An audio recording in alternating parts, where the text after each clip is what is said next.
জীবনে যত কষ্ট আসুক, যত তুফান আসুক, সাইক্লোন, প্রেমিকা চলে গেছে, ফ্যামিলি সমস্যা, আত্মহত্যা করব না।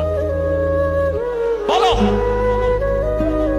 এখানে যারা আছো, তোমার যদি কোনোদিন মনে হয় যে আমার জীবনটা শেষ, আমি আর রাখতে চাই না, সেদিন আত্মহত্যা করার আগে আমাকে ফোন দিবা যে ভাইয়া শেষবার আপনার সাথে কথা বলে এক কাপ চা খেয়ে আত্মহত্যা করতে চাই। কে দিবা? আচ্ছা ঠিক আছে, আত্মহত্যা করার জন্য যদি কারো মাইন্ডসেট আসে 1 ঘন্টা দৌড়াবা, তারপর আত্মহত্যা করবা। কয় ঘন্টা? 1 ঘন্টা দৌড়াতে পারলে আত্মহত্যার ভূত মাথা থেকে চলে যাবে। ওকে, এটা আমি বলি নাই, একজন ডাক্তার বলেছে। তো প্লিজ, জীবন আগে। এত বেশি ফ্রাস্ট্রেশনের দরকার নাই। এত বেশি সাকসেস, একটা সরকারি চাকরি পাইলে কি হয়?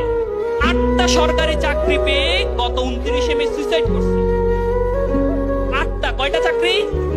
তা আমরা যারা মনে করি যে সরকারি চাকরি পাইলে আমি সফল, সাকসেস,